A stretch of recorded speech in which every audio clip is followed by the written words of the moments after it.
भारत सरकार ने 9 फरवरी 2024 को देश के पूर्व प्रधानमंत्री चौधरी चरण सिंह, पूर्व प्रधानमंत्री नरसिम्हा राव और महान कृषि वैज्ञानिक डॉक्टर MS स्वामीनाथन को देश का सर्वोच्च सम्मान भारत रत्न से सम्मानित करने की घोषणा की है। किसान राजनेता और भारत के 5वें प्रधानमंत्री चौधरी चरण सिंह ने अपना पूरा जीवन देश और ग्रामीण परिवेश की मर्यादा में जिया है। 29 मई 1987 में 84 साल की उम्र में उनका निधन हो गया था। PV नरसिम्हा राव भारत के 9वें प्रधानमंत्री थे, जो आंध्र प्रदेश के मुख्यमंत्री भी रहे।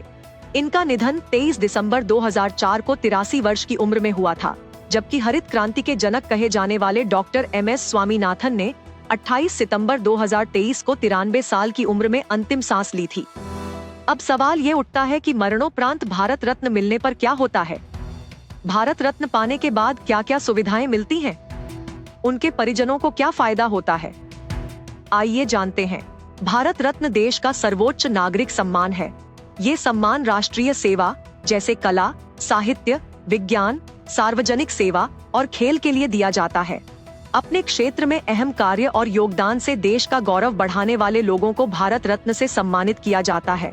साल 2011 से पहले सिर्फ कला, साहित्य, विज्ञान और समाज सेवा क्षेत्र में उनके योगदान को देखते हुए भारत रत्न दिया जाता था, लेकिन 2011 में इसमें संशोधन किया गया।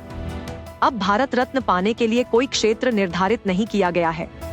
भारत रत्न हासिल करने वाले लोग किसी भी क्षेत्र के हो सकते हैं। अगर किसी शख्सियत को मरणोपरांत भारत रत्न से सम्मानित किया जाता है, तो उनका नाम मौखिक तौर पर भारत रत्न से सम्मानित जोड़कर लिया जाता है।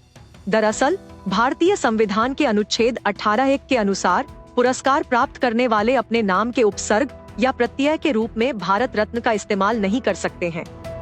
वे अपने biodata, visiting card, letterhead आदि में राष्ट्रपति द्वारा सम्मानित भारत रत्न या भारत रत्न पुरस्कार प्राप्तकर्ता जोड़ सकते हैं। उनके परिवार के सदस्यों जैसे पति या पत्नी और बच्चों को भी राज्य सरकार अतिथि वाली सुविधाएं देती है। उन्हें व्यक्तिगत स्टाफ और ड्राइवर भी दिए जाते हैं। हालांकि परिवार के लिए सुविधाओं को लेकर अभी तक किसी भी तरह के लिखित निर्देश जारी नहीं किए गए हैं। भारत रत्न की शुरुआत 1954 में हुई थी। 2 जनवरी 1954 को तत्कालीन राष्ट्रपति डॉक्टर राजेंद्र प्रसाद ने इसकी शुरुआत की थी। सबसे पहले भारत रत्न स्वतंत्र भारत के पहले गवर्नर जनरल चक्रवर्ती राजगोपालाचारी, पूर्व राष्ट्रपति डॉक्टर सर्वपल्ली राधाकृष्णन और साइंटिस्ट डॉक्टर चंद्रशेखर वेंकट रमन को दिया गया था। भारत रत्न सम्मान के लिए हर साल सिर्फ 3 अवार्ड दिए जाते हैं। भारत रत्न सम्मान में 1 पदक और प्रशस्ति पत्र दिया जाता है। भारत रत्न से सम्मानित किए जाने वाले शख्स को भारत के राष्ट्रपति के हस्ताक्षर वाला सर्टिफिकेट और एक प्राचीन पदक दिया जाता है। ये पदक पीपल की पत्ती के आकार का करीब 5.8 सेंटीमीटर लंबा और 4.7 सेंटीमीटर चौड़ा और 3.1 मिलीमीटर मोटाई का होता है। ये तांबे का बना होता है और इस पर चमकते हुए सूर्य की कलाकृति बनी होती है।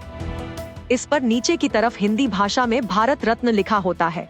दूसरे अवार्ड्स की तरह भारत रत्न अवार्ड पाने वाले व्यक्ति को रकम नहीं दी जाती, बल्कि इसे पाने वालों को कई तरह की सुविधाएं दी जाती हैं।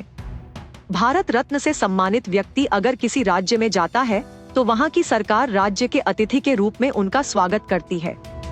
उन्हें परिवहन, बोर्डिंग और राज्य में ठहरने की सुविधा दी जाती है। नियम के आधार पर विस्तारित सुरक्षा भी दी जाती है। भारत रत्न पाने वालों को अहम सरकारी कार्यक्रमों में शामिल होने का न्योता भी मिलता है।